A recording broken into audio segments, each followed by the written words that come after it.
और आपको ये मैं पहले भी बता चुका हूं कि नॉट लगने का मतलब है कि कंडीशन आपका स्टैंडर्ड हो चुका है। एफ एफ एफ, अरे कट गया, माइनस को उधर ले जाओ, तो E naught cell is equal to minus इधर लेके चले गए तो minus x minus 2y plus 3z। Solve करेंगे तो माइनस माइनस प्लस यानी x प्लस 2y और ये हो गया minus 3 0.059 by n log base 10 product upon react. क्या मिलेगा 2 into log base 10 into 2 plus यहाँ पे 4 लॉग बेस 10 इंटू क्या होगा तो 10 होगा।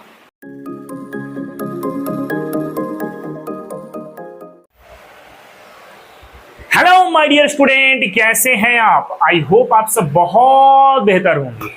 बच्चों, सबसे पहले मैं आपसे माफी मांगना चाहूंगा क्योंकि लेक्चर आने में तकरीबन 7 दिन का समय लग गया। इसके पीछे का रीजन ये है कि हमारे घर के साइड पे एक तो नेटवर्क की इशू चल रही है और दूसरा मेरे लैपटॉप की चार्जर सडनली खराब हो जाने की वजह से मैं पीपीटी तैयार नहीं कर पा रहा हूं और आपको लेक्चर डेली प्रोवाइड भी नहीं कर पा रहा हूं। लेकिन बहुत ही जल्द ये सारी प्रॉब्लम सॉर्ट आउट हो जाएगी और मैं आपको लेक्चर डेली ही प्रोवाइड करता जाऊंगा। बहरहाल हम लोग इलेक्ट्रोकेमिस्ट्री की चैप्टर को पढ़ रहे थे जिसमें हम लोग लेक्चर नंबर 6 पर इलेक्ट्रोड पोटेंशियल के बारे में जाने थे, साथ में इलेक्ट्रोमोटिव फोर्स के बारे में भी जाने थे। आज हम लोग थोड़ा सा अपने टॉपिक को आगे बढ़ाएंगे और पढ़ेंगे स्पॉन्टेनिटी और फिजिबिलिटी ऑफ सेल के बारे में, साथ साथ नस्ट इक्वेशन के बारे में। तो चलिए बिना देर किए हुए हम लोग आज की इस लेक्चर की शुरुआत करते हैं। सबसे पहले बच्चों, आज का जो हमारे पास टॉपिक ऑफ डिस्कशन रहेगा स्पॉन्टेनिटी और feasibility of cell.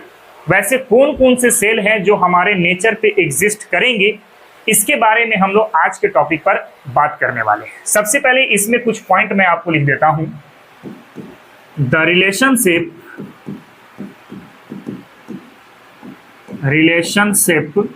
Between the free Gibbs energy change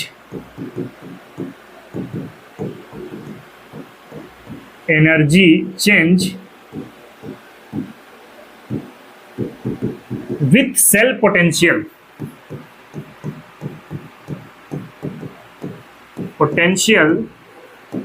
is given by, एक रिलेशन यहां पे आपको समझ करके चलना पड़ेगा। वो रिलेशन है delta G is equal to minus N F E cell, जहां पर डेल्टा जी को हम लोग कह रहे हैं बाबू free Gibbs energy change, free Gibbs energy change. साथ साथ एन जो है हमारे पास ये वाला, इसको हम लोग बोल रहे हैं number of electron involve during a reaction. Reaction के दौरान कितने नंबर ऑफ इलेक्ट्रॉन यहां पे इन्वॉल्व हो रहे हैं। साथ में एफ को हम लोग कह रहे हैं फराडे कांस्टेंट, फराडे कांस्टेंट। और आपको पता है कि फराडे कांस्टेंट कितने के बराबर होते हैं, 96500 कूलम के बराबर होते हैं। साथ साथ हमारे पास है ई सेल, इसको हम लोग बोल रहे हैं इलेक्ट्रोड पोटेंशियल, या फिर चाहें तो आप इसको सेल पोटेंशियल का भी नाम दे सकते हैं। अब इसी रिलेशन के माध्यम से हम लोग स्पॉन्टेनिटी और फिजिबिलिटी ऑफ सेल को चेक करेंगे कि कौन सा सेल आपके नेचर पे एग्जिस्ट करेगा और कौन सा सेल आपके नेचर पे एग्जिस्ट नहीं करेगा। एक और छोटा सा पॉइंट मैं यहाँ पे आपको बता दूं, आपको ये बात पता है कि अगर किसी सॉल्यूशन की कॉन्सेंट्रेशन 1 मोलर हो जाए और टेम्परेचर 25 डिग्री सेल्सियस फिक्स कर दिया जाए, तो वैसे सिचुएशन पर हम लोग स्टैंडर्ड कंडीशन मान के चलते हैं। यानी अगर मैं यहाँ पे पॉइंट लिखूं, at 25 degree Celsius temperature and 1 molar concentration, then the relation is delta G naught is equal to minus N F E naught cell. और आपको ये मैं पहले भी बता चुका हूं कि नॉट लगने का मतलब है कि कंडीशन आपका स्टैंडर्ड हो चुका है। कैसा हो चुका है? स्टैंडर्ड हो चुका है। यानी कि डेल्टा जी नॉट को आपको क्या बोलना पड़ेगा? Standard standard free Gibbs energy change, free Gibbs energy change, है ना। साथ में n तो वही रहेगा हमारे पास, number of electron involve during the reaction, और f तो हमारे पास वही रहेगा, फराडे कांस्टेंट वैल्यू कितना होता है 96500 कूलम। लेकिन ई नॉट शेल, अब इसको आपको क्या बोलना पड़ेगा, स्टैंडर्ड शेड पोटेंशियल आपको बोलना पड़ेगा।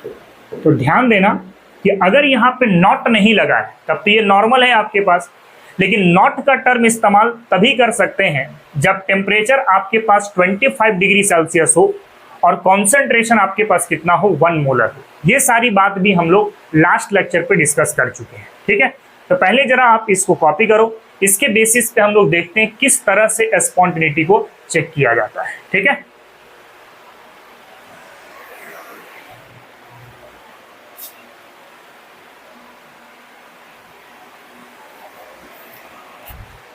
चलिए बच्चों, इसके बाद हम लोग आगे की ओर बढ़ते हैं।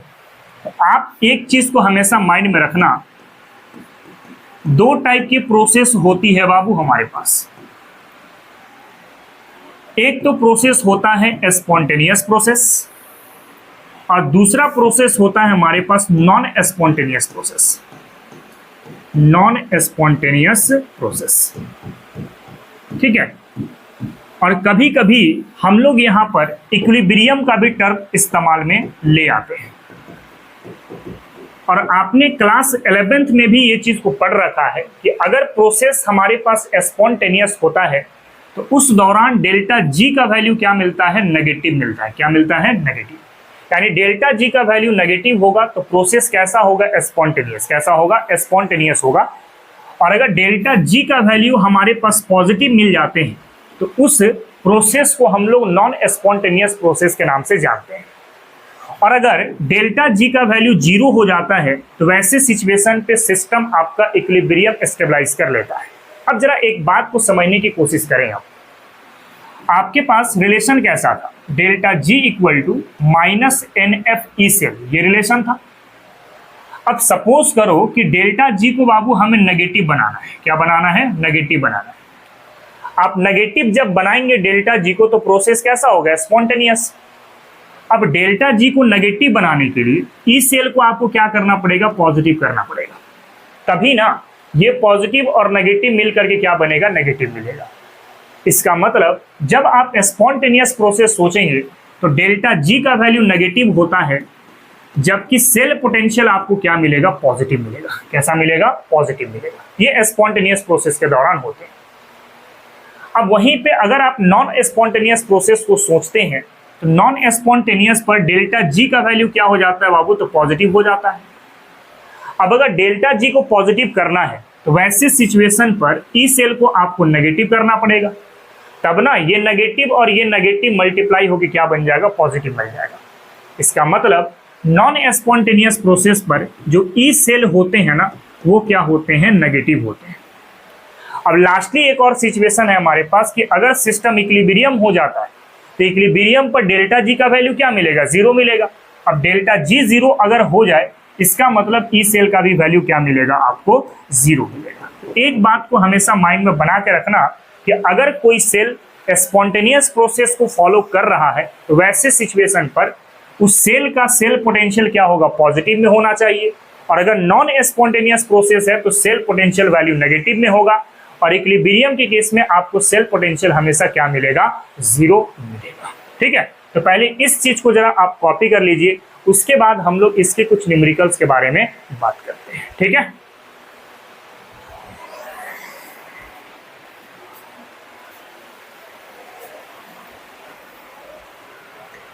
चलिए बच्चों, इसके बाद हम लोग आगे की ओर बढ़ते हैं। तो एक न्यूमेरिकल्स है हमारे पास कि the standard electrode potential for Daniell cell is 1.10 volt. आपके पास ई नोट शेल का वैल्यू दिया गया है 1.10 वोल्ट। आगे कह रहा है calculate the standard Gibbs free energy for the reaction. आपके पास ये रिएक्शन है और इस रिएक्शन का स्टैंडर्ड फ्री गिब्स एनर्जी यानी डेल्टा जी नॉट आपको फाइंड आउट करना है। इस रिएक्शन पे एक चीज को देखें तो जिंक से बना जिंक +2 और कॉपर +2 से क्या बना बाबू, कॉपर बना। तो यहां पर इलेक्ट्रॉन कितना इन्वॉल्व हो रहा है, 2 रिएक्शन पर, और यहां पर भी कितना हो रहा है, 2 हो रहा है। तो ऐसा मत करना कि 2 इसके लिए 2 इसके लिए, ऐसा मत सोचना।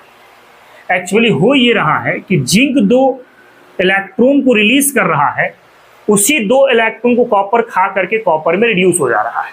मतलब ओवरऑल रिएक्शन पर कितने इलेक्ट्रॉन एक्सचेंज कर रहे हैं, तो 2 ही इलेक्ट्रॉन एक्सचेंज कर रहे हैं। मतलब जिंक जो इलेक्ट्रॉन रिलीज किया ना, उसी इलेक्ट्रॉन को कॉपर खा करके रिड्यूस हो चुका है। तो ओवरऑल इलेक्ट्रॉन कितना इन्वॉल्व हो रहा है, 2 ही इन्वॉल्व हो रहा है। ऐसा मत कर देना कि 2 इलेक्ट्रॉन सर यहां भी चेंज हो रहा है और 2 इलेक्ट्रॉन सर यहां भी चेंज हो रहा है, तो 2 दूनी को तो 4 हो गया हमारे पास। तो ऐसा नहीं करना। आपको सोचना ये है कि जिंक जो इलेक्ट्रॉन को रिलीज किया, उसी इलेक्ट्रॉन को कॉपर +2 खा करके रिड्यूस हो गया। मतलब ओवरऑल रिएक्शन पर 2 ही इलेक्ट्रॉन खेल कर रहे हैं। तो n की वैल्यू भी कितनी हो गई, 2 हो गई। अब फॉर्मूला जानते हैं हम लोग कि delta G0 is equal to क्या होता है, -NFE0 शेल होता है। माइनस n का वैल्यू कितना हो गया 2, f का वैल्यू कितना होता है 96500 कूलम, और E0 शेल आपके पास कितना मिल चुका है, 1.10 वोल्ट मिल चुका है। ना इसको अगर आप सॉल्व करेंगे तो आता है 212300 जूल पर मोल, ये आता है ना। इसको अगर आप किलो जूल के फॉर्मेट में चेंज करना चाहते हैं तो आपको सिंपल 1000 से आपको डिवाइड करना पड़ेगा। जैसे डिवाइड करेंगे बनेगा 212.300 किलो जूल पर मोल। कर सकते हैं। तो कुछ इस तरीके से इस टाइप के क्वेश्चन की सॉल्यूशन होती है। तो पहले इसको जरा कॉपी करो, इस बेसिस पे एक क्वेश्चन और हम लोग डिस्कस करेंगे, ठीक है।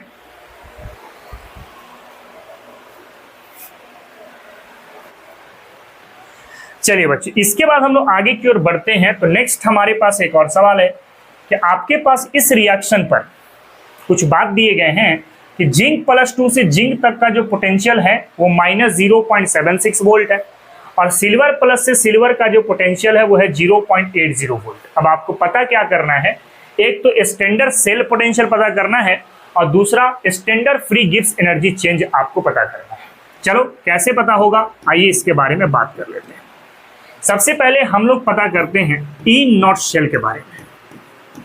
आपको एक बात मैं लास्ट क्लास में बता चुका हूं, E0 शेल किसके बराबर होता है बाबू, E0 oxidation plus E0 reduction के बराबर होता है। ये तो आप जान चुके हैं। अब देखिए रिएक्शन पर, तो जिंक से कहां पर पहुंचा है बाबू, जिंक +2, ये आपके पास ऑक्सीडेशन, और सिल्वर प्लस से ये पहुंच रहा है सिल्वर तक, ये आपके पास क्या हो रहा है, रिडक्शन हो रहा है। तो ऑक्सीडेशन पर तो आप ऐसा लिख सकते हैं E0 Zn से कहां पर पहुंचा, Zn+2 तक पहुंचा, और रिडक्शन पे आप क्या लिख सकते हैं बताओ, ये लिख सकते हैं हम लोग Ag2O से कहां तक बाबू, 2 मॉलिक्यूल ऑफ Ag तक लिख सकते हैं। अब देखो आपको चाहिए जिंक से जिंक +2, लेकिन क्वेश्चन में गिवन क्या है, जिंक +2 से जिंक, तो इसको रिवर्स करना पड़ेगा भाई। चाहिए ऑक्सीडेशन वाला लेकिन दिया है रिडक्शन वाला, है ना। जिंक +2 से जिंक दिया है, आपको जिंक से जिंक +2 चाहिए था भाई। इसको पलट दो, जैसे इसको पलटेंगे तो ये माइनस क्या हो जाएगा, प्लस हो जाएगा। याद करो लास्ट क्लास में मैं बता रखा हूं। तो माइनस से हो जाएगा ये प्लस। ये कैसे मैं प्लस किया सर, हमने इसको रिवर्स कर दिया, क्योंकि आपको पता है कि स्टैंडर्ड ऑक्सीडेशन को स्टैंडर्ड रिडक्शन में कन्वर्ट करवाने के लिए सिंपल साइन में चेंज किया जाता है। माइनस को अगर प्लस कर देंगे तो ऑक्सीडेशन वाला रिडक्शन बन जाएगा, है ना। अब दूसरा, सिल्वर +2 से आपको सिल्वर तक चाहिए भाई। सिल्वर प्लस से सिल्वर तक तो दिया ही है, आपको पता है ये प्लस के फॉर्म में है सर। तो सिल्वर प्लस से सिल्वर आपके पास दिया गया है 0.80 वोल्ट। अब इसको अगर आप सॉल्व करें तो ये हो जाएगा 6, ये हो जाएगा 5 और ये हो जाएगा 1, यानी 1.56 वोल्ट इसका स्टैंडर्ड सेल पोटेंशियल मिल जाएगा।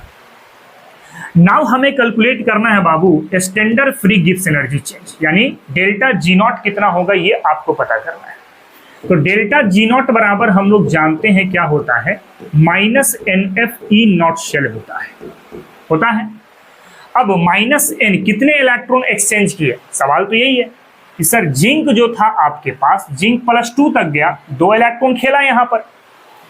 अब इसी 2 इलेक्ट्रॉन को सिल्वर खा करके किस में कन्वर्ट हो गया है, सिल्वर तक कन्वर्ट हो गया। सिल्वर प्लस था ना यहाँ पे, 2 सिल्वर था सर, यहाँ पे 2 सिल्वर था, 2 सिल्वर था, तो ये दोनों इलेक्ट्रॉन को ये खा लेगा और सिल्वर तक कन्वर्ट हो जाएगा। यानी ओवरऑल इलेक्ट्रॉन यहाँ पे कितना एक्सचेंज किया, तो 2 एक्सचेंज किया सर।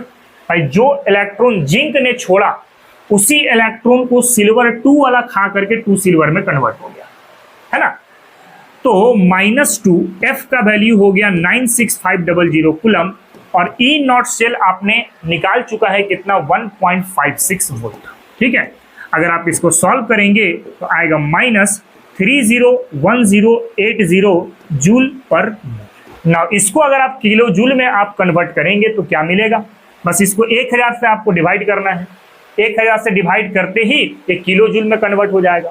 तो क्या मिल जाएगा आपके पास 301.080 किलो जूल पर। कर सकते हो तो कुछ इस तरीके से आप इस क्वेश्चन को सॉल्व कर सकते हैं। इसको कॉपी करो, आगे हम लोग कुछ और क्वेश्चन के टाइप के बारे में बात करेंगे। ठीक है,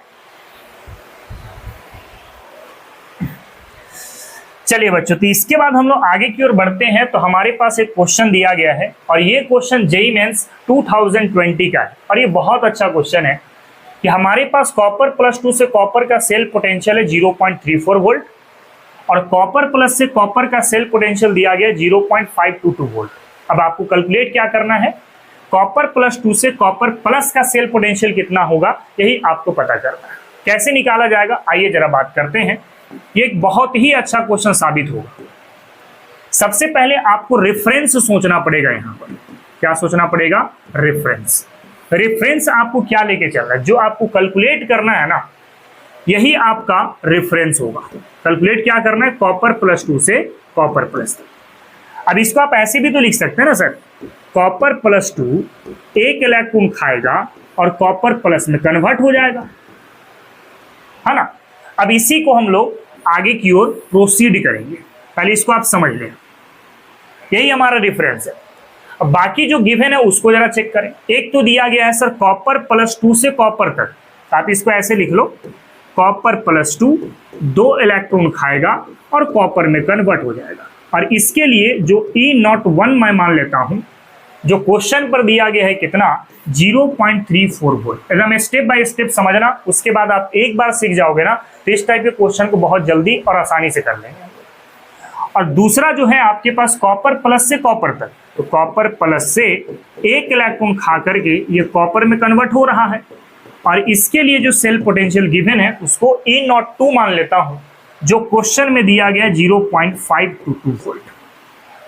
अच्छा, इस वाले का अगर मैं स्टैंडर्ड फ्री गिब्स एनर्जी देखूं तो आप क्या लिख सकते हैं, देखें तो इस रिएक्शन पर कितने इलेक्ट्रॉन इन्वॉल्व हो रहे हैं बाबू, तो इस रिएक्शन पर 2 इलेक्ट्रॉन इन्वॉल्व हो रहे हैं, मतलब -2F और E0 शेल कितना है तो 0.34 वोल्ट है। और अगर सेकेंड वाले रिएक्शन का डेल्टा G0 अगर हमें लिखना हो तब क्या मिलेगा, देखो तो इसमें कितने इलेक्ट्रॉन इन्वॉल्व कर रहे हैं, एक, तो यहां पर हो गया -1 और उसके बाद F और E0 शेल कितना दिया गया है 0.522 वोल्ट दिया गया है, 522 वोल्ट। ठीक, अब क्या करना है कि इन दोनों के मध्य नजर रखते हुए हम लोग इसे रेफरेंस तक पहुंचाते हैं। अब रेफरेंस तक कैसे पहुंचाएंगे सर, रेफरेंस में कॉपर +2 आपको रिएक्टेंट में चाहिए था, तो इन दोनों रिएक्शन में देखो क्या कहीं कॉपर +2 आपका रिएक्टेंट पर है, बिल्कुल है सर। कहां पर है, कॉपर +2 पहले वाले रिएक्शन पर है, उसको एज इट इज रखो। कॉपर +2 2 इलेक्ट्रॉन खाया और कॉपर में सर कन्वर्ट हो गया और इसके लिए जो डेल्टा G10 मिला था -2F इंटू 0.34 वोल्ट। दूसरा, आपको कॉपर प्लस भी चाहिए था लेकिन किधर, प्रोडक्ट साइड में। अब इस रिएक्शन पे देखेंगे तो कॉपर प्लस आपका रिएक्टेंट के साइड पर है, तो रिएक्टेंट को अगर आप प्रोडक्ट में कन्वर्ट करना चाहें तो सिंपल इस रिएक्शन को पलटना पड़ेगा। जैसे ही कॉपर प्लस वाला रिएक्शन को पलटोगे तो ये प्रोडक्ट बना जाएगा और ये रिएक्टेंट में आ जाएगा। रिएक्शन जैसे रिवर्स करेंगे ना तो ये माइनस क्या बन जाएगा, प्लस बन जाएगा। अब रिवर्स करके लिखो, तो कॉपर यहां से हो गया सर एक इलेक्ट्रॉन और ये हो गया सर कॉपर प्लस, तो यहां पे जो डेल्टा G02 मिलेगा, अब चूंकि रिएक्शन तो रिवर्स कर चुके हैं, ये वाला पलट चुके हैं, तो ये माइनस क्या हो जाएगा, प्लस हो जाएगा। आप लिख सकते हैं प्लस F इंटू 0.522 वोल्ट दे सकते हैं। अब इसको जरा सॉल्व करें तो आपको ये बात बखूबी पता है कि जो पार्ट रिएक्टेंट में है वही प्रोडक्ट में है, तो दोनों कट जाएगा। अब एक इलेक्ट्रॉन से ये दो में एक इलेक्ट्रॉन में बच जाएगा। यहाँ पर क्या रिजल्ट बना देखो तो कॉपर +2, ये हो गया सर एक इलेक्ट्रॉन और साथ में हो गया कॉपर प्लस। तो आप देखो जो रेफरेंस आपने मान के चला था इधर उधर इस रिएक्शन पर करने के बाद आप वहीं तक पहुंच चुके हैं, मतलब आपका प्रोसेस सही जा रहा है। अब इसको जो है ना आप डेल्टा G03 मान लो, ये किसके बराबर लिख सकते हैं देखो तो, इसमें कितने इलेक्ट्रॉन एक्सचेंज कर रहे हैं, सिर्फ एक, तो -F और E0 शेल आपको कैलकुलेट करना है। E0 शेल क्या करना है, कैलकुलेट करना है। तो आप लिख क्या सकते हैं कि डेल्टा G03 किसके बराबर होगा, delta G01 and delta G02 के सम के बराबर होगा। अब सारे वैल्यूज रख दीजिए आप, तो यहां हो गया -F E0 शेल, G1 कितना है आपके पास -2 से इसको मल्टीप्लाई करेंगे तो 0.68 फराडे आ जाएगा, और G2 की बात अगर करें तो ये आ जाएगा 0.522 फराडे। अब अगर आप इसको सॉल्व करते हैं तो -F E0 cell is equal to ये आ जाएगा कितना बाबू, ये आ जाएगा -0.158 फराडे। अब F से F आपका कटेगा, माइनस से माइनस कटेगा, तो E0 शेल बराबर रिजल्ट क्या मिला 0.158 वोल्ट मिला। यानी कौन सा ऑप्शन सही दिख रहा है, ऑप्शन नंबर ए आपका सही दिख रहा है। कर सकते हो, इसको कॉपी करो। इसी के बेसिस पे एक और क्वेश्चन हम लोग यहाँ पे डिस्कस करने वाले हैं, ठीक है।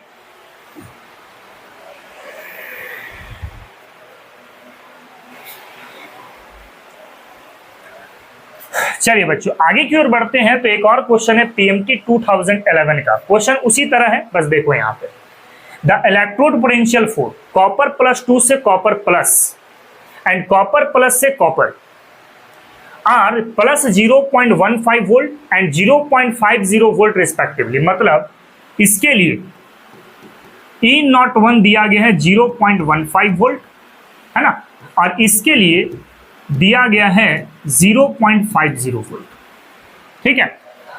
Then calculate cell potential for copper +2 to copper. मतलब रेफरेंस आपको सोचना पड़ेगा सर, यहां पर रेफरेंस आपको क्या लेके चलना है, कॉपर +2 से कॉपर तक, ये कितना होगा, इसकी रिएक्शन देख लो।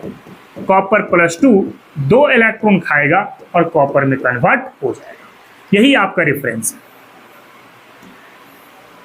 ठीक है। अब एक काम करो, इसका सबसे पहले फ्री गिब्स एनर्जी लिख लो।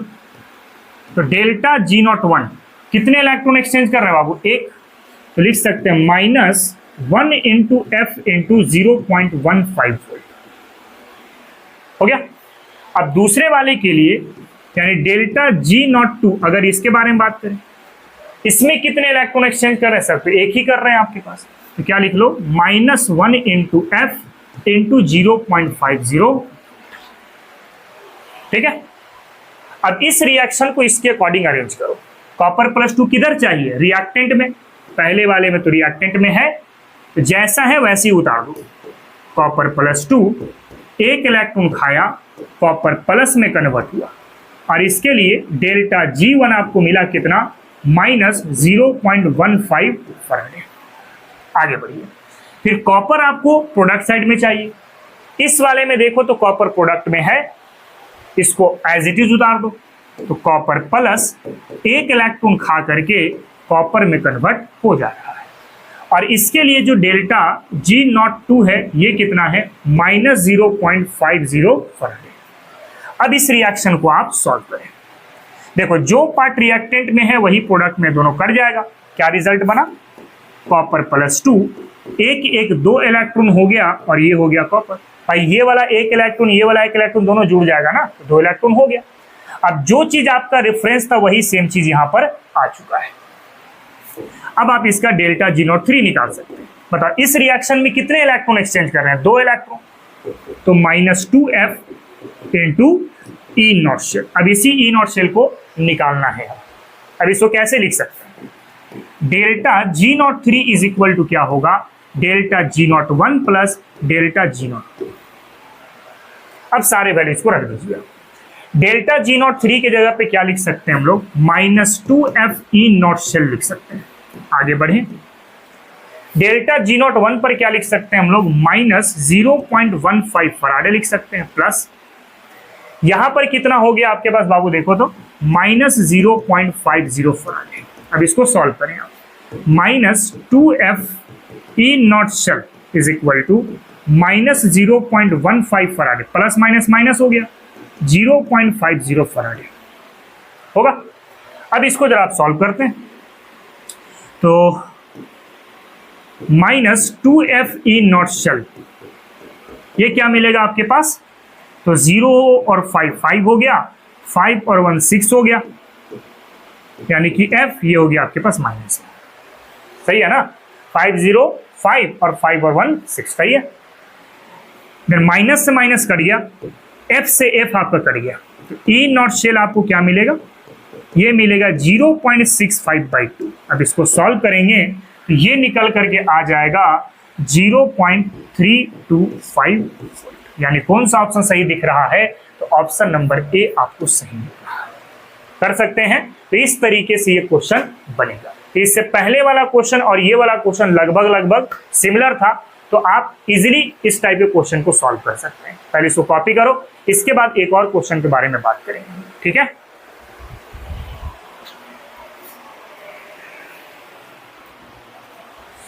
चलिए बच्चे, इसके बाद हम लोग आगे की ओर बढ़ते हैं। तो एक और क्वेश्चन है हमारे पास, जेईई मेंस 2019 का क्वेश्चन, ठीक है। ये भी उसी तरीके का क्वेश्चन कह रहे हैं, calculate the standard cell potential in volt of the cell in which the following reaction takes place. ये जो रिएक्शन है ना, ये जो रिएक्शन, इसी रिएक्शन को आपको रेफरेंस मान के चलना होगा।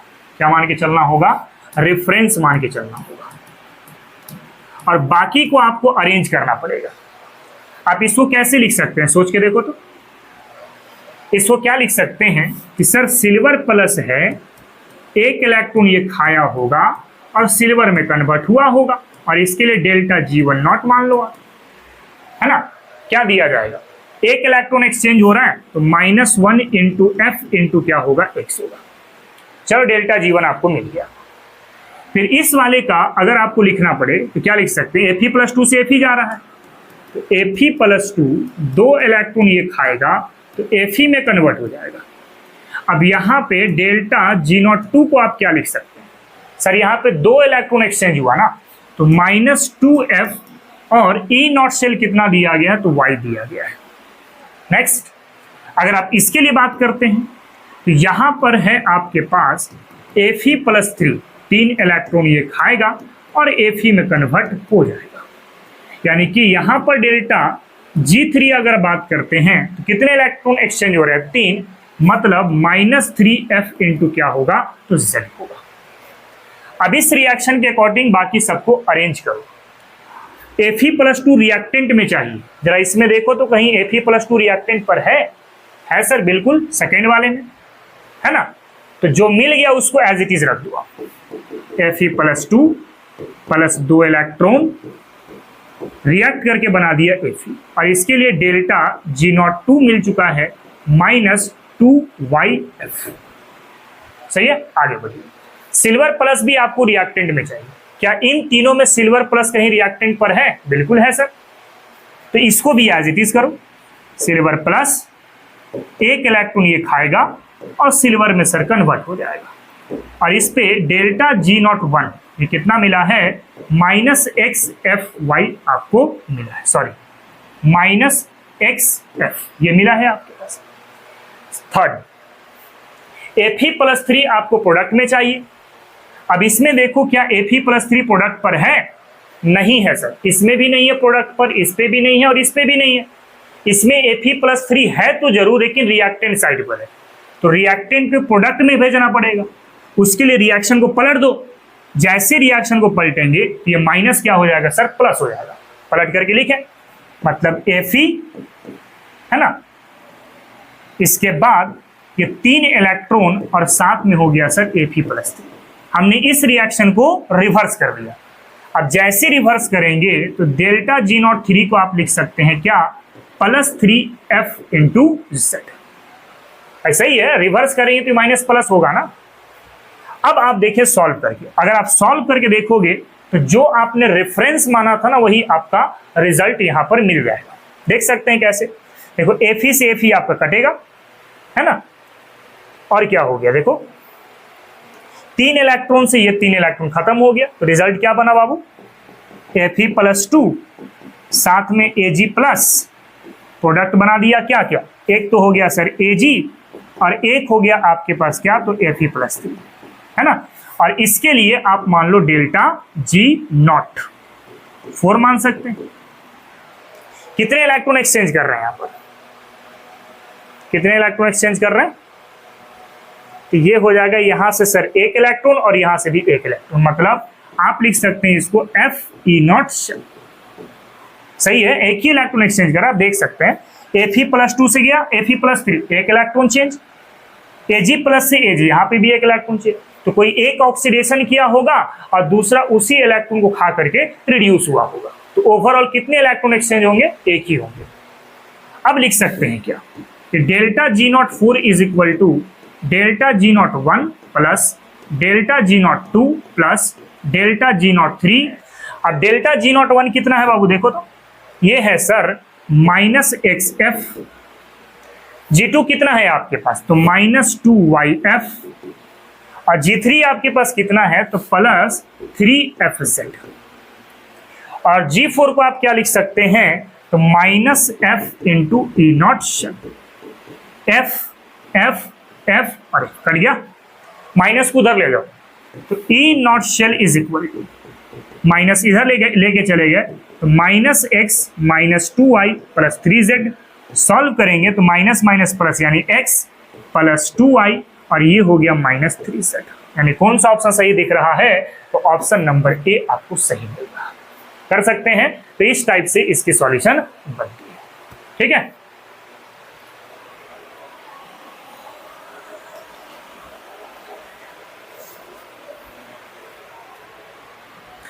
चलिए बच्चों आगे की ओर बढ़ते हैं, तो नेक्स्ट है हमारे पास नॉस्ट इक्वेशन। नॉस्ट इक्वेशन क्या है, पहले आप इसको देख लो, उसके बाद हम लोग समझते भी चलेंगे। बेसिकली ये रिलेशन है किसका, the relationship between the cell potential with concentration can be derived under thermodynamic consideration. Thermodynamic consideration, है ना। कैसा रिलेशन है, E cell is equal to E0 cell minus 0.059/10 log base 10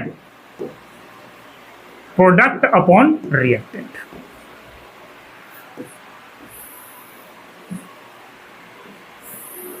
क्या क्या चीजें हैं बाबू यहां पर आप देख सकते हैं, जैसे ई सेल है, this is a cell potential. एक है हमारे पास E0 शेल, इसको हम कह सकते हैं स्टैंडर्ड सेल पोटेंशियल। आपको पता है ना कि भाई यहां पे नॉट का साइन यूज हो जाता है तो स्टैंडर्ड का टर्म आ जाता है। एन क्या है यहाँ पे, number of electron involve, number of electron involve during reaction, है ना। और साथ में यहां पे P बोले तो प्रोडक्ट कॉन्सेंट्रेशन, एंड R बोले तो बाबू रिएक्टेंट कॉन्सेंट्रेशन। तो ये तो एक छोटा सा व्यू है नॉस्ट इक्वेशन का। अभी हम लोग इसको ड्राइव भी करेंगे, उससे पहले आप इसको कॉपी कर लो जरा सा, ठीक है।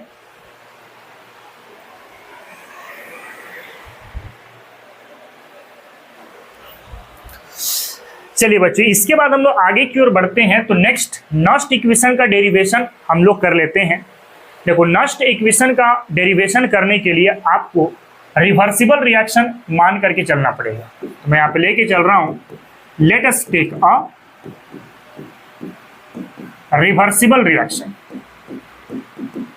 रिवर्सिबल रिएक्शन क्या है? ए प्लस बी रिएक्ट करके सीसी बनाया और साथ में बना दिया डी। अब मैं कुछ टर्म लेके चल रहा हूं, जैसे डेल्टा जी, इसको हम लोग कह रहे हैं free Gibbs energy change. Free Gibbs energy change. दूसरा delta G naught, this is a standard free Gibbs energy change. एक है आपके पास आर को हम लोग कह रहे हैं गैस कांस्टेंट, ठीक है। एक है आपके पास टी को हम लोग कह रहे हैं बाबू टेम्परेचर। क्या है? टेम्परेचर।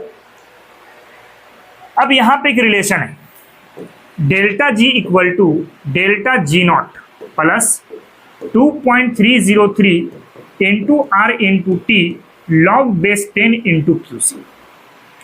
ये हमारे पास एक रिलेशन है जिसकी डेरिवेशन आपको क्लास 11 के थर्मोडायनेमिक चैप्टर पे पढ़नी थी।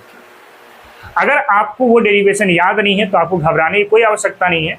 आपको सिंपल ये रिलेशन को माइंड करना है और इसी रिलेशन के मद्देनजर रखते हुए हम लोग नस्ट इक्वेशन को भी ड्राइव करने वाले हैं, ठीक है।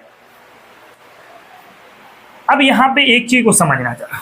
अब यहाँ पे एक टर्म जो आया है क्यूसी, क्यूसी को हम लोग कहते हैं बाबू reaction quotient. Reaction quotient. Reaction quotient actually में है क्या? This is a ratio of product concentration with reactant concentration.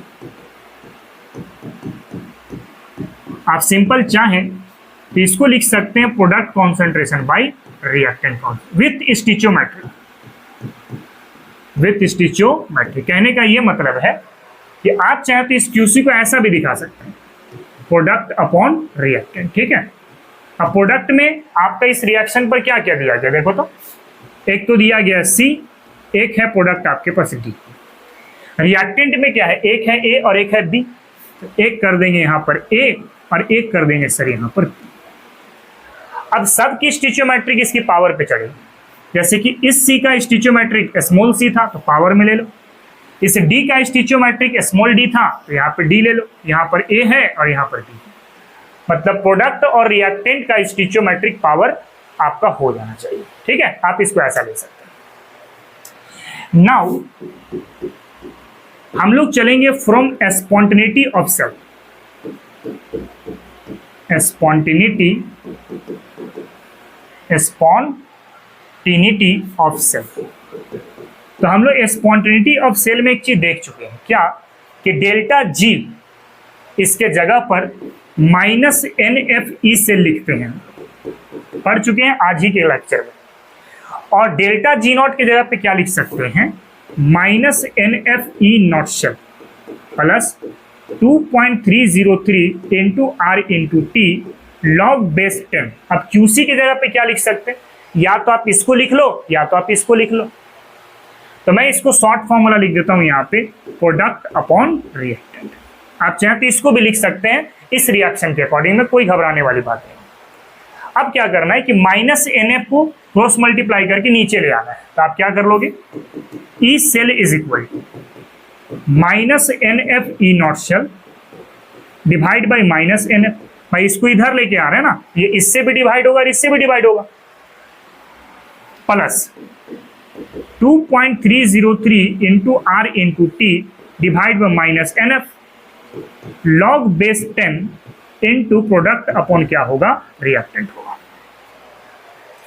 Now देखो -NF कटेगा, ये प्लस माइनस माइनस हो जाएगा आपके पास। क्या रिजल्ट बना? E cell is equal to E naught cell plus minus minus 2.303। R का वैल्यू कितना होता है? 8.314। टेम्परेचर आपको लेके चलना 298 केल्विन, क्योंकि 25 डिग्री सेल्सियस स्टैंडर्ड होता है ना, तो 25 डिग्री सेल्सियस को अगर आप केल्विन में कन्वर्ट करो तो 298 केल्विन आ जाएगा। डिवाइड बाई n, और f कितना हो गया 96500 coulomb. Log base 10 product upon क्या हुआ, रिएक्टेंट। अब सिंपल आप इसको सॉल्व करेंगे। ये जो वैल्यूज है इसको अगर आप सॉल्व करते हैं तो आपको रिजल्ट क्या मिलेगा, E cell is equal to E naught cell minus 0.059 by n log base 10 product upon reactant. This is a Nernst equation. यहां पे याद रखना, इस जगह पर हमारे पास R का वैल्यू क्या यूज करना है, 8.314 जूल पर केल्विन। ठीक है, टेम्परेचर कितना सोचना होगा, 25 डिग्री सेल्सियस, जिसको आप 298 केल्विन भी सोच के चलेंगे। और F का वैल्यू कितना लेके चल रहे हैं, 96500। सारे वैल्यूज को जब यहाँ पे पुट करें और सॉल्व करें तो आपको नस्ट इक्वेशन मिल जाएगा। ठीक है, तो इस तरीके से नस्ट इक्वेशन को ड्राइव किया जाता है। इसको फटाफट कॉपी कर लो। इसके बाद हम लोग नस्ट इक्वेशन लिखने के बारे में बात करते हैं, कैसे लिखा जाता है। ठीक है, चलिए बच्चों आगे की ओर बढ़ते हैं। तो यहां पर आपको एक छोटा सा पॉइंट और मैं समझा देता हूं, उसके बाद हम लोग मूव करेंगे आगे। देखो, अगर मान लो प्रोडक्ट पर या रिएक्टेंट पर, प्रोडक्ट या रिएक्टेंट कोई में भी है ना, इसकी कॉन्सेंट्रेशन में अगर मान लो कोई सॉलिड आ जाता है या अगर कोई लिक्विड आ जाता है, तो इसके लिए वैल्यू हमेशा मान के चलते हैं 1। मतलब सॉलिड अगर कोई प्रोडक्ट बने या लिक्विड कोई प्रोडक्ट बने तो भी 1 मान के चलेंगे। रिएक्टेंट अगर कोई सॉलिड के फॉर्म में हो या रिएक्टेंट आपका लिक्विड के फॉर्म में हो तो भी हम उसको मान के चलेंगे, उसकी कॉन्सेंट्रेशन को 1 लेके चलेंगे। ठीक है, अब हम लोग इसी बेसिस को यूज करते हुए कुछ रिएक्शन है, उस रिएक्शन का हम लोग नस्ट इक्वेशन लिखने के बारे में बात करते हैं। ठीक है, लिखा हुआ है write down the Nernst equation of the following. कैसे लिखेंगे, तो आइए बात करते हैं। सबसे पहले क्वेश्चन नंबर ए के लिए हमारे पास दिया गया है जिंक जो कि सॉलिड के फॉर्म में है, कॉपर +2 जो कि एक्वस के फॉर्म में है, ये रिएक्ट करके बना चुका है जिंक +2 जो कि एक्वस है सर, और साथ में है कॉपर जो कि सर सॉलिड है। ठीक है, कितने इलेक्ट्रॉन एक्सचेंज कर रहे हैं पहले देखो, जिंक से जिंक +2 2 इलेक्ट्रॉन एंड कॉपर +2 से कॉपर 2 इलेक्ट्रॉन। मतलब जिंक ने जो 2 इलेक्ट्रॉन को फेंका उसी 2 इलेक्ट्रॉन को इस कॉपर ने खाया, मतलब ओवरऑल इलेक्ट्रॉन कितना मिला, 2 मिला। ठीक है, अब नस्ट इक्वेशन जानते हैं हम, ई सेल बराबर क्या होता है, E naught cell minus 0.059 by n log base 10 product upon reactant with stoichiometric. Stoichiometric भी आपको सोचना पड़ेगा ना, यानी आप लिख सकते हैं क्या, E cell is equal to E naught cell minus 0.059 by n के जगह पर 2 इस्तेमाल करना पड़ेगा क्योंकि ओवरऑल रिएक्शन में 2 इलेक्ट्रॉन एक्सचेंज कर रहे हैं, तो 2 दे दो यहाँ पर। लॉग बेस 10 प्रोडक्ट कौन कौन सा है बाबू, देखो जिंक +2 एंड कॉपर। एक तो हो गया सर जिंक +2 और दूसरा हो गया सर हमारे पास कॉपर। और रिएक्टेंट कौन कौन सा है, जिंक एंड, एक है आपके पास जिंक और दूसरा है आपके पास सर कॉपर प्लस। सबकी स्टिचोमेट्रिक 1 है तो पावर में 1 लिखो, ना लिखो बात बराबर पड़ेगा ना। एक चीज आप नोटिस करें यहां पर कि सर कॉपर जो था वो कैसा था, सॉलिड था। कॉपर कैसा था सर, सॉलिड था। और जिंक भी जो था वो कैसा था, सॉलिड था। और मैंने अभी जस्ट बताया कि अगर concentration any of the reactant और प्रोडक्ट, प्रोडक्ट का कॉन्सेंट्रेशन या फिर रिएक्टेंट की कॉन्सेंट्रेशन, अगर वो प्रोडक्ट और रिएक्टेंट सॉलिड या लिक्विड के फॉर्म में, सॉलिड या लिक्विड के फॉर्म में है तो उसकी कॉन्सेंट्रेशन हमें कितनी मान के चलनी होगी, 1 मान के चलनी होगी। यानी कि इस केस में कॉपर की कॉन्सेंट्रेशन भी 1 सोचेंगे और जिंक की कॉन्सेंट्रेशन भी 1 सोचेंगे, तो रिजल्ट क्या मिलेगा आपके पास, रिजल्ट कुछ ऐसा मिलेगा, E cell is equal to E naught cell minus 0.059 by 2 log base 10। किसको किसको 1 मान के चलना है? कॉपर को और जिंक को। तो रिजल्ट क्या क्या रह गया? एक तो हो गया सर जिंक +2 और दूसरा हो गया sir copper +2। This is a Nernst equation for this equation. ठीक है, पहले इसको आप देख लो, उसके बाद एक और क्वेश्चन है, इसको भी हम लोग देखेंगे और उसका भी नॉस्ट इक्वेशन लिखने की कोशिश करेंगे। ठीक है,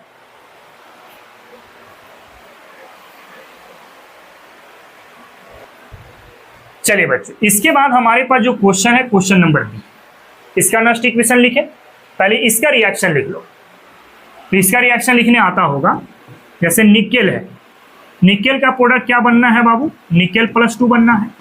क्वेश्चन में बोल दिया है, निकेल से निकेल +2 बना, और सिल्वर प्लस से कहाँ जाना है? सिल्वर तक, यानी रिएक्टेंट हो गया सिल्वर प्लस और प्रोडक्ट हो गया सर आपका सिल्वर। और आपको पता है निकेल सॉलिड होता है, सिल्वर प्लस एक्वस हो गया, निकेल प्लस भी एक्वस हो गया, और सिल्वर आपका क्या हो गया? तो सॉलिड हो गया। ठीक है, अब लास्ट इक्वेशन लिखिए, E cell is equal to E naught cell minus 0.059। कितने इलेक्ट्रॉन एक्सचेंज कर रहे हैं आप देखो तो? निकेल से पहुंचा निकेल +2, 2 इलेक्ट्रॉन, और यहां पे लेना होगा 2 सिल्वर। क्या लेना पड़ेगा बाबू? 2 सिल्वर। तब नहीं ये दोनों इलेक्ट्रॉन को सिल्वर खाएगा भाई, निकेल 2 इलेक्ट्रॉन छोड़ा ना, तो 2 इलेक्ट्रॉन खाएगा 2 सिल्वर, एक सिल्वर 1 इलेक्ट्रॉन, दूसरा सिल्वर दूसरा इलेक्ट्रॉन, है ना? तो अभी 2 इलेक्ट्रॉन खा लिया। लॉग बेस 10, आपके पास प्रोडक्ट और रिएक्टेंट सोचना है। एक तो प्रोडक्ट पर है सर निकेल +2 वाला, और दूसरा है सर आपके पास सिल्वर। अब इसका स्टिचोमेट्री कितना है? 2, इसका पावर में कितना लिखना होगा? 2 लिखना होगा। आगे बढ़िए, रिएक्टेंट सोचो जरा। रिएक्टेंट में एक है सर आपका निकेल और दूसरा है सर आपके पास सिल्वर प्लस। इसका स्टिचोमेट्री कितना है बाबू? 2 है, तो इसके भी पावर में आपको कितना सोचना होगा? 2 सोचना होगा। नाउ अब एक चीज को देखें कि सर निकेल जो है ये सॉलिड है, और सिल्वर प्लस जो है, सॉरी सिल्वर वाला, ये भी आपका कैसा है? सॉलिड है। और सॉलिड के लिए वैल्यू हमेशा कितना सोचना है? 1 सोचना है। तो अगर इन दोनों का वैल्यू 1 सोचेंगे तो रिजल्ट क्या मिलेगा? E cell is equal to E naught cell minus 0.059/2 log base 10। एक तो हो गया सर निकेल +2 वाला, और दूसरा हो गया सर आपके पास सिल्वर प्लस का square. This is a Nernst equation for this reaction. ठीक है,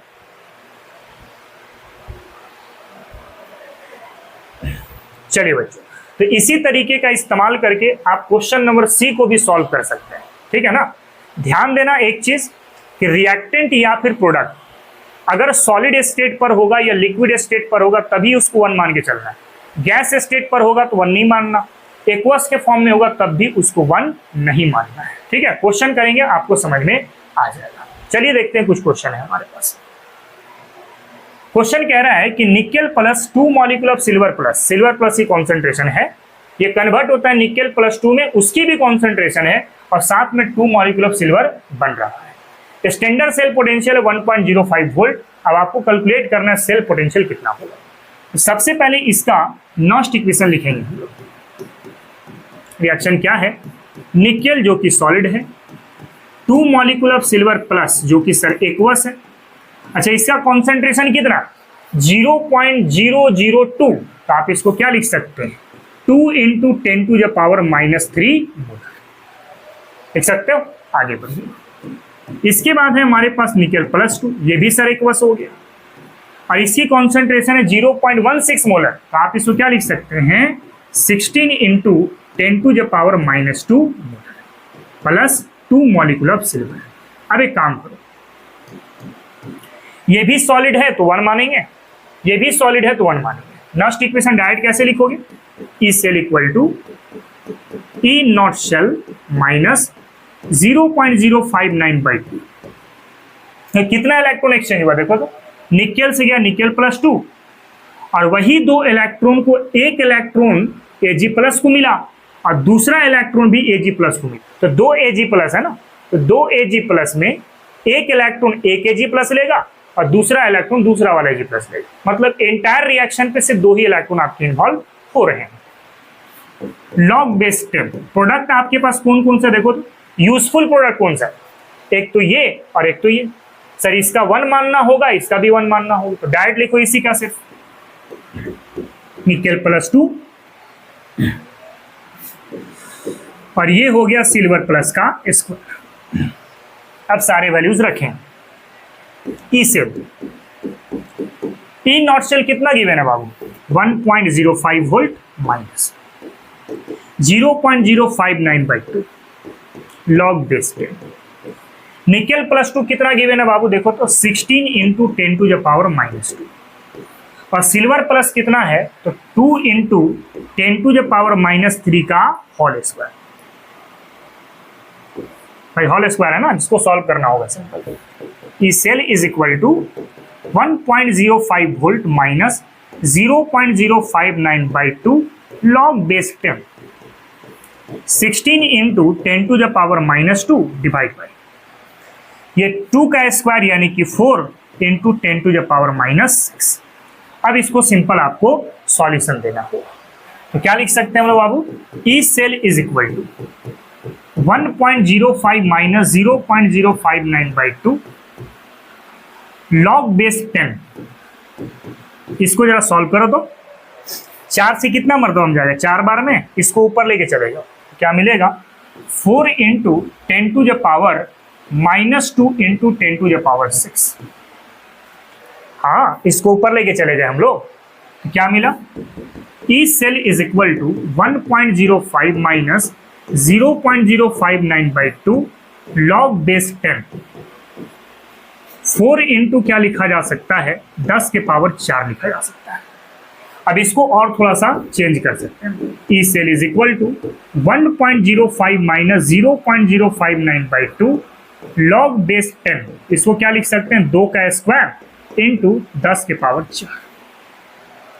अब इसको थोड़ा सा और बदल सकते हैं हम लोग, E cell equal to 1.05 minus 0.059/2 log base 10, 2 का स्क्वायर प्लस लॉग बेस 10, 10 के पावर 4। अब लॉग a2 जब पावर n है तो n आगे आ जाता है, आपको पता है रूल के अनुसार। E cell is equal to क्या है, 1.05 माइनस 0.059/2 लॉग a2 जब पावर n, यहाँ पे मैं लिख देता हूँ, लॉग a2 जब पावर n का फॉर्मूला क्या होता है, n लॉग a होता है, ठीक है। मतलब ये आगे आ जाएगा, क्या मिलेगा 2 into log base 10 into 2 plus यहाँ पे 4 लॉग बेस 10 इंटू क्या होगा तो 10 होगा। अब लॉग 10 का वैल्यू क्या होता है, 1 होता है, तो E cell is equal to क्या मिलेगा 1.05 माइनस 0.059/2 लॉग 2 का वैल्यू होगा 0.301 प्लस 4 और लॉग 10 का वैल्यू हो गया 1। अब इसको अगर आप सॉल्व करेंगे तो कितना वैल्यू निकल करके आएगा, ये आ जाएगा बाबू 0.915 वोल्ट। आप आराम से बाकी इसकी कैलकुलेशन को कर सकते हैं, ठीक है।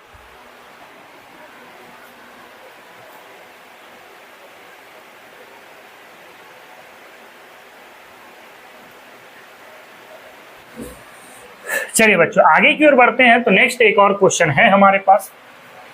Sn से बनता है बाबू Sn प्लस 2।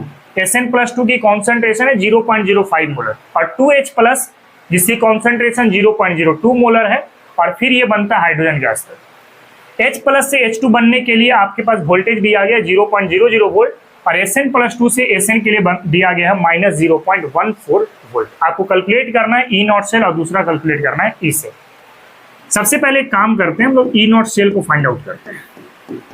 ई नॉट सेल बराबर क्या होता है, पहले भी देख चुके हैं, E naught oxidation plus E naught reduction, पढ़े हैं ना।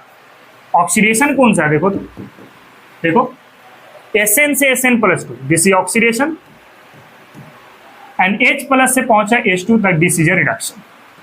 मतलब आप लिख सकते हैं क्या, Sn से सर Sn प्लस 2 तक, और रिडक्शन के लिए लिख सकते हैं क्या 2 मॉलिक्यूल ऑफ H प्लस से कहां पर H2 तक। Sn से Sn प्लस 2 का वैल्यू कितना गिवन है, Sn से Sn प्लस 2 ये चाहिए, लेकिन दिया है Sn प्लस 2 से Sn, तो इसको पलटना पड़ेगा। तो पलटेंगे तो 0.14 वोल्ट हो जाएगा। और 2H प्लस से H2 तक, H प्लस से H2 तक दिया गया है 0.00 वोल्ट, यानी सॉल्व करने पर वोल्टेज कितना मिल जाएगा, 0.14 वोल्ट मिल जाएगा। ये तो ई नॉट सेल मिल गया हमारे पास। अब इस सेल निकालने के लिए आपको नस्ट इक्वेशन को ध्यान देना पड़ेगा। क्या ध्यान देना पड़ेगा, नस्ट इक्वेशन को ध्यान देना पड़ेगा। अब इस वाली इक्वेशन का पहले नस्ट इक्वेशन लिखे आप, रिएक्शन लिख लो, Sn plus 2 molecule of H plus, react करके बना दिया Sn+2 और साथ में बना दिया बाबू हाइड्रोजन गैस। ठीक है, ये तो हो गया सॉलिड, ये हो गया सर एक्वस, ये हो गया सर एक्वस, और ये हो गया सर आपके पास गैस। इसका नस्ट इक्वेशन पहले हम लोग लिख लेते हैं। क्या मिल जाएगा देखो तो, E cell is equal to E naught cell minus 0.059 by n log base 10 product upon reactant, also with stoichiometric, also with stoichiometric। E cell is equal to E naught shell minus 0.059। n का value कितना है बाबू देखो तो, यहां से 2 electron exchange किया और यहां भी 2 इलेक्ट्रॉन, मतलब ओवरऑल 2 ही इलेक्ट्रॉन एक्सचेंज हो रहे हैं। यहाँ पे 2 दे दो, log base 10। अब प्रोडक्ट और रिएक्टेंट को देखो, प्रोडक्ट हमारे पास है Sn+2 और हाइड्रोजन गैस वाला, लिख लो यहाँ पर Sn+2 और दूसरा है सर आपके पास हाइड्रोजन गैस वाला। अब रिएक्टेंट को चेक करें, एक है सर आपके पास Sn और दूसरा है सर आपके पास H प्लस का स्क्वायर, स्टिचियोमेट्रिक यानी कि 2 था तो वो पावर में चला जाएगा। E cell is equal to E naught cell का वैल्यू कितना मिल चुका है देखो तो क्वेश्चन पे, 0.14 volt minus 0.059 by log base 10। अच्छा, इसमें अब एक चीज को नोटिस करें आप, Sn तो सॉलिड है तो इसकी वैल्यू 1 लेके चल लेंगे, बाकी सारे वैल्यूज को पुट कर सकते हैं। Sn+2 कितना है देखो तो, Sn+2 है 0.05, इसको क्या लिख सकते हो, 5 × 10⁻⁻²। हाइड्रोजन गैस है, इसकी प्रेशर कितनी है 1 atm, क्योंकि लिक्विड और सॉलिड के लिए 1 मानना है, गैस के लिए थोड़ी 1 मानना है। इसके बाद टीन है, तो टीन तो आपके पास सर सॉलिड है तो इसकी वैल्यू तो 1 से उसके चलेंगे। ये सर सॉलिड आ गया, दिस इज सॉलिड, सॉलिड के लिए 1 मान के चलना है आप। और H प्लस की कॉन्सेंट्रेशन क्या है, तो 2 × 10⁻⁻² और इसका हो जाएगा आपके पास स्क्वायर। ठीक है, अब सारे वैल्यू पुट करने के बाद इसको सॉल्यूशन 0.14, 0.059/2 log base 10, 5 × 10⁻⁻²।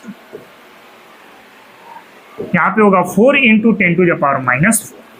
ठीक है, इससे कितना बार में जाएगा, 10⁻⁻² के टाइम में चले जाएंगे। अब इसको सिंपल आपको सॉल्व देना पड़ेगा, सॉल्व करके देखें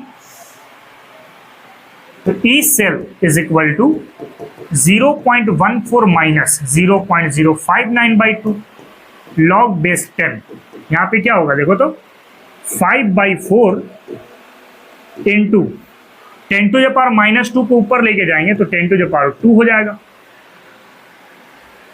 हाँ, 10⁻² ऊपर जाएगा तो 10⁻² होगा ना, तो क्या होगा, E cell is equal to 0.14 minus 0.059/2 log base 10, 5/4 into 100। 25 से कितना बार में चला जाएगा, 25 से उनका 100। अब 25 क्या हो जाएगा, 125। यानी E cell is equal to क्या मिला, 0.14 माइनस 0.059/2 लॉग बेस 10। इसको क्या लिख सकते हैं देखो तो, 25 को 5 से मल्टीप्लाई करेंगे तो 125, यानी आप चाहें तो 5 की पावर क्यूब भी लिख सकते हैं। 5 × 25 = 125। अब फिर से किस फॉर्म में आ गया, ये आ गया log a⁴n के फॉर्म में। और अभी जस्ट मैंने फॉर्मूला बता दिया यहाँ पर कि log a⁴n को क्या लिखते हैं, n log a लिखते हैं, मतलब ये पावर वाला है वो log से आगे आ जाएगा। यानी कि आपके पास रिजल्ट क्या मिला, E cell is equal to 0.14 minus 0.059/2 log base 10 में 5 है ना, सॉरी 3 आएगा आगे, और लॉग बेस 10 इंटू होगा 5, यानी कि मिलेगा 0.14 माइनस 0.059/2 इंटू 3 और log 5 का वैल्यू होता है 0.698। अब इसको अगर आप सॉल्व करेंगे तो इस सेल का वैल्यू कितना मिल जाएगा, 0.08 वोल्ट मिल जाएगा। तो यहाँ पे log 5 का वैल्यू पुट करना पड़ेगा 0.698, है ना। तो इस तरीके से नॉस्ट इक्वेशन से रिलेटेड क्वेश्चन बनता है। इसको जरा आप देख लो, उसके बाद फिर हम लोग आगे की ओर बात करेंगे, ठीक है।